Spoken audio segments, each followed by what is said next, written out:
Hi, I'm Shelly Fender. This week I am working on Standard 7 for my assignment. I'm going to try this a second time because I was almost done with my last recording and then my child came and interrupted. So here we go.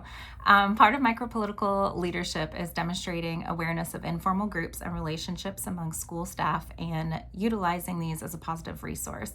I feel like my school, Porter's Neck Elementary, does this very, very well. My admin team really knows their staff and knows if staff have a common passion or interest, and then allows them to lead at staff meetings. So I know I've said this before in another assignment, but our admin team barely leads our staff meetings. It's often staff, as in teachers, that lead it. One that really stood out to me this past year actually was in regards to our EC and our students with disabilities or unique needs. So we have two staff members actually that have physical disabilities, and they came together and did a lesson at our beginning of the year staff meeting on what their disabilities are, what it was like as a child having these disabilities, what is it like as an adult and being in a school building, and how the kids ask them about it. And so then they took this and ended up co-teaching a lesson to all of our 4th and 5th grade classrooms as well about their disabilities. And this was all to kind of help to promote and instill how at Porter's Neck Elementary we want all people to feel as if they belong and they're valued and they're loved, no matter what unique qualities or traits that they have. So I feel like that very much shows that awareness and using things as a positive source and finding teachers' passions to lead. Using the school improvement team to make decisions and provide opportunities for staff to be involved in developing school policies. So at one of our last SIT meetings, actually I think it was our April SIT meeting, we had a staff member that shared a concern for needing a more common language for school-wide behavior management. And our admin team then sent out an invite to any staff member that wants to come and just have a discussion informally about your concerns, your thoughts with behaviors, ideas, listen to others, and a lot of people showed up.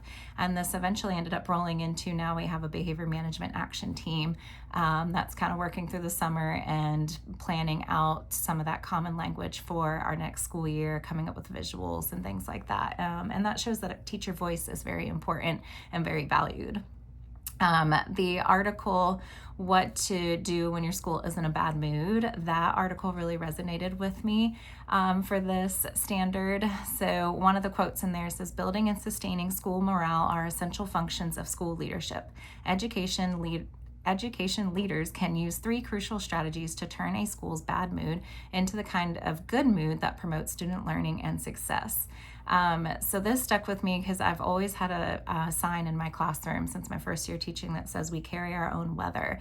And I feel like that's what this article is saying. Building and maintaining morale is essential. Our mannerisms, our attitudes, our students can feel it. They feed off of it. They know what's going on. And they know if our staff is connected, respects each other, values each other. And if we want our students to do that, we expect it of our students, then we have to model it as well. So it's just a sign I felt like really connected to that article. And I refer back to it all the time with my teaching that we carry our own weather. How do you ensure staff, family, and students see you as accessible and visible? Making sure you're visible around the building. Our principal, Mr. Horn, visits every classroom every day. He's all over the building. Our admin is in high traffic areas in the morning and dismissal times so that they hopefully get to see almost every kid at the start of the day and the end of the day. They have an open door policy. They're very approachable, and I want to be that way as well. And then years ago, before deciding I really wanted to pursue school administration, I saw a video of a principal that didn't have an office, gave it away, let a different staff member use it, and they went around on a cart. And I don't know why that's always stuck with me as that's kind of the way I want to be. I'd rather be out in the building and around and just carrying my stuff with me, unless I have to be in an office somewhere. That's not where I want to be.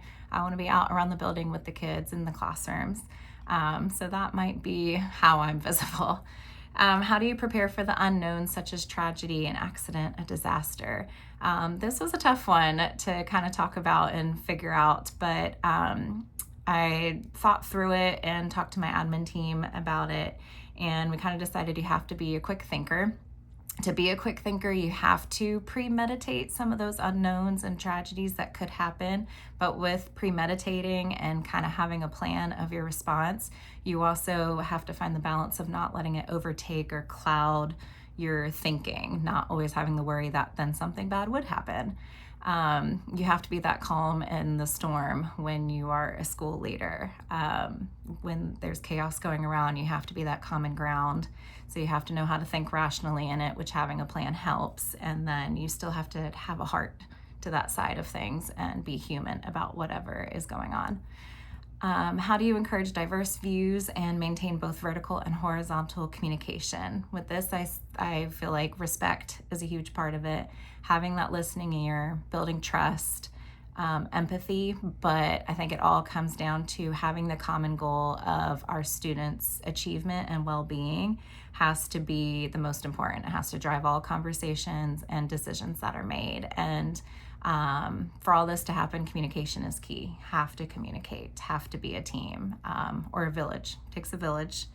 My recommendation would be for Porter's Neck to continue building its cohesion among staff. It's really what we're known for, but continuing to facilitate teacher decisions being made and using their passion and interest with that.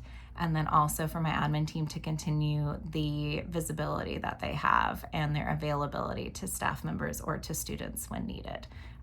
That's probably one of my favorite things about them. Thank you.